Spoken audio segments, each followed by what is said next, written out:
Hi everybody. I just wanted to give you a brief intro to computer architecture. Um, in this one, I think what we can do is sort of set the guidelines between what computer architecture is. I think we know what a computer is. I think we know what architecture is, but maybe we don't know what computer architecture is. And what I like to do is I like to think of it as thinking in the large about the design of computers. There's a big difference in my mind between computer architecture and instruction set architecture because I like to think of the whole system, and the instruction set is really two central processing unit organized. And when we look at the Patterson and Hennessy book, it's very much an instruction set architecture organization. So when we think about it, um, computer architecture has changed a lot. The notion was switches are expensive, power is free, but now we've run into what's known as the power wall, where power is expensive and transistors are free. And what that means is if you have too much power being dissipated by your system, there'll be too much heat. And there are a lot of transistors that maybe you could keep in reserve but not turn on. And so the old way is that you would essentially look for interesting computer architectures that would increase instruction level parallelism. That is, how many different things can be done at the same time using out of order computations or speculative computation or VLIW, which is known as very long instruction words. It turns out when you get enmeshed in trying to get the most out of each instruction, you lose sight of things like I/O boundness for your system. And you also lose sight of problems that have to do with higher levels of parallelism, which can be obtained from multiple cores. And so the instruction level parallelism wall essentially says we're getting diminishing returns by having more parallelism from an instruction level pipeline. And that pipeline enables us to do multiple things at the same time, like an assembly line, but has a problem. And the problem is when the assembly line misses one of its instructions, the whole thing must empty out before it can be filled again. So what ends up happening here is sort of you construct this very elaborate notion of like an assembly line, and then it fails to perform for you. Some people say, well, multiplies are slow, memory access is fast, let's store all of our multiplies in memory, but then we become I/O bound.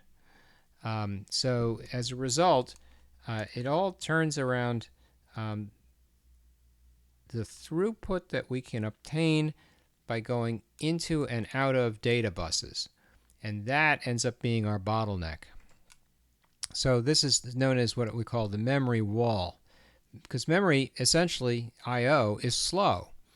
And with slow I/O, multiplies become fast, memory is looking slow, and if it takes multiple clock cycles to get memory out of a dynamic RAM, then you've got a problem, because now it appears as though your whole system has slowed down.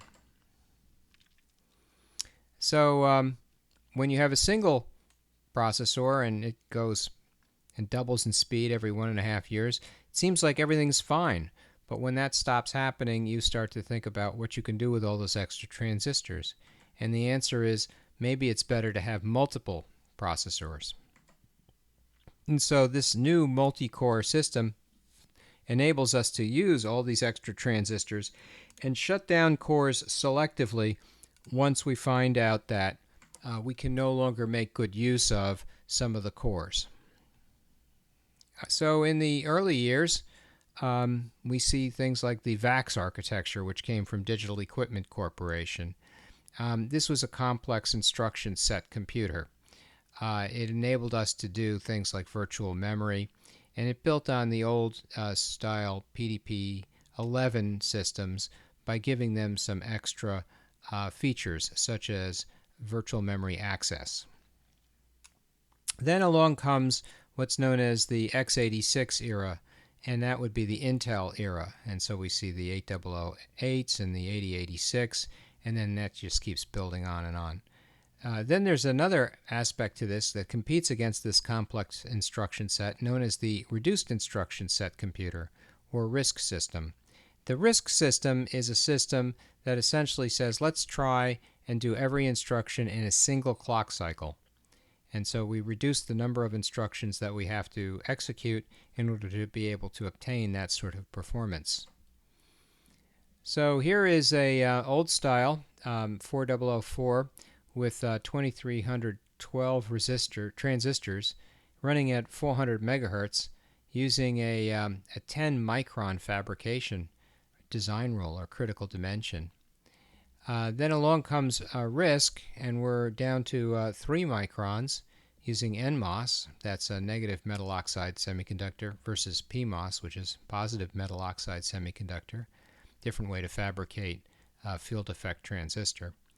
And then afterwards, we're down to the 0.065 or 650 nanometer or 65 nanometer design rule. Once we're down to that level, we're able to pack in transistors at a much denser in a much denser space. So think of it a different way. I can pack, let's see now, perhaps 65 nanometers versus 3000 nanometers. So the space involved for the critical dimension, if I form the ratio of 3000 divided by 65, I'm into 46 times as dense. So that's quite a big difference. I had to use the calculator. I don't know if you noticed. It took a little pause to check it. So we've gone with 46 times as dense from 2300 transistors to 40,000 transistors. That's a big deal. That's a lot of extra transistors. And you can do a lot with it. And one of the things they decided was a good idea was to get everything done in one clock cycle. And so we could have multiple clock cycles running at 400 kilohertz doing the Intel 4004, or we could have a single clock cycle going at 3 megahertz using the RISC processor.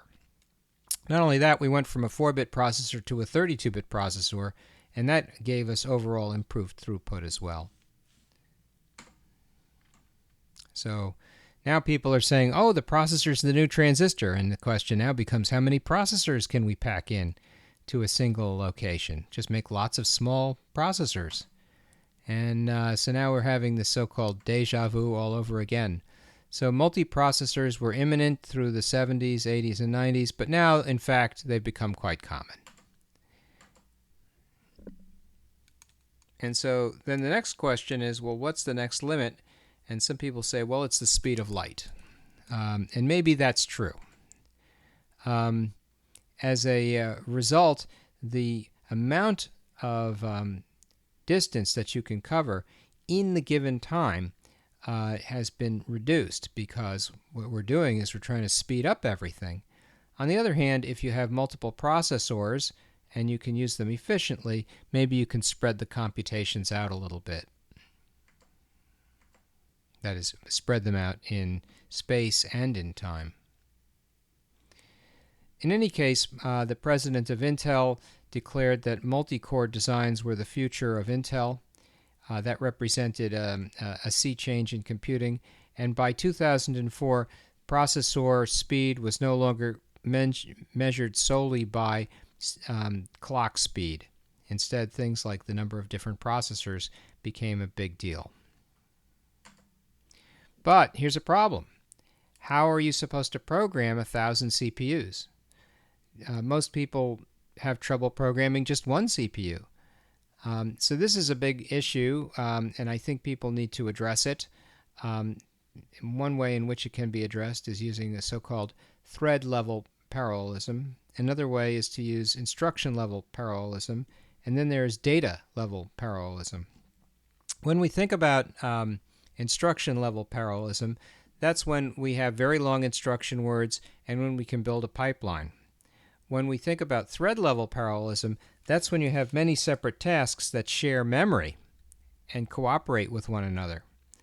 And when you have data-level parallelism, that's when you have the so-called single instruction multiple data machines, or SIMD machines, and that is a form of vector processing or array processing. So imagine if you have a single array of data and you want to add one to every element of the array. You could do that in parallel by essentially taking processors and divvying up the array amongst the processors and then having them all add one and then reassemble the data.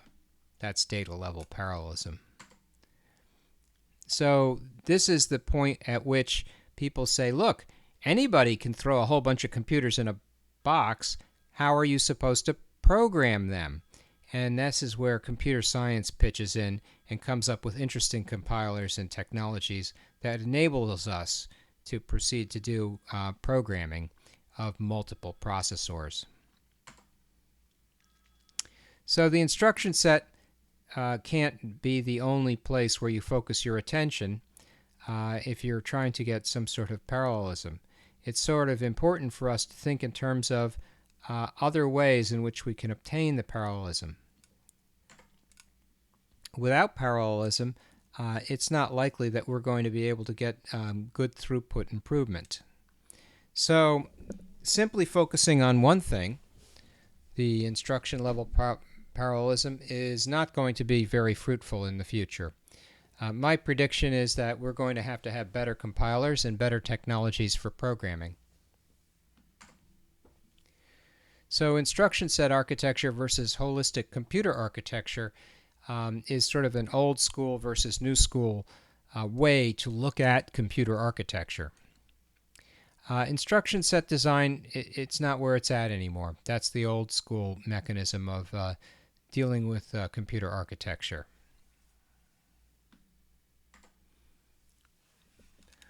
What matters now is the complete system. We want to be sure that we have good throughput. We want to have a good way to take a program and convert it into something that's parallel. So then the question becomes, how do we parallelize a sequential program? And this is the big question that all computer scientists are trying to answer at some level or another. That inherent parallelism, this is the big problem with programming. How do we get it? How do we get inherent parallelism? So in computer architecture, we do a kind of design analysis, and we want to see where the bottlenecks are in our system, and then we try to address those bottlenecks. And we do that by profiling, benchmarking, and looking at the different ways in which we can get the biggest bang for our buck. So how do you want to plan the course? I mean, we could essentially focus on how to do parallel computing, building parallel virtual machines, building the kinds of machines that essentially take a single program and spread it out across multiple processors. So when we look at these issues of parallelism, we think, well, maybe this is about the programming language, but I don't feel that's correct. We think, well, maybe it's about the technology. It's about something instruction level architecture. Well, I don't think that's correct either. Well, maybe it's about the compiler. Maybe the compiler should help us. Well, the compiler's not really going to help us much, I think. I think where you're going to have to be at is some sort of application programmer interface framework that's effectively going to allow us to change how we organize our computer programs so that they can be executed in parallel. So this is the crossroads of computer architecture in my view. There's going to be limits to how fast you can make things run unless you can take advantage of multiple CPUs. Naturally enough, if you have multiple independent programs, they'll all be accelerated by multiple CPUs. But to have one program accelerated by multiple CPUs, now that's the challenge. So we borrow ideas about parallelism, and one of the things that we think about is the principle of locality. And the principle of locality, that's when you try and access memory from the same general location, because if you jump around in memory, then you will cease to be able to cache the data in high-speed local memory. And so this principle of locality can be expressed as follows. Suppose you're sequentially accessing an array and you decide to jump to the end of the array and then go back to the beginning of the array.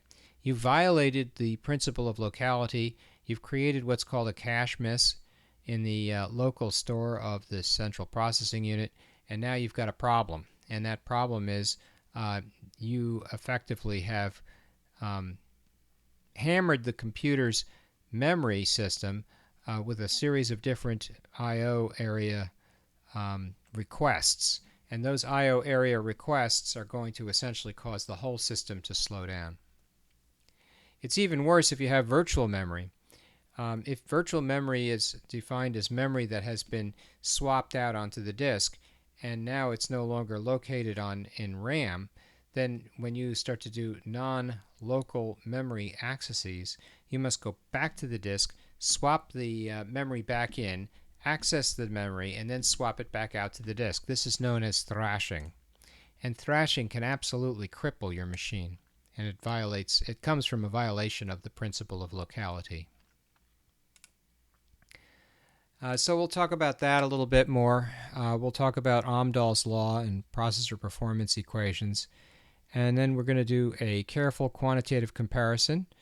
And we'll look at some of the advances and see what we can do in order to be able to come up with ways in which we can devise clever ways to build faster computer systems. Hope you liked my little presentation. Thank you for your time. Bye.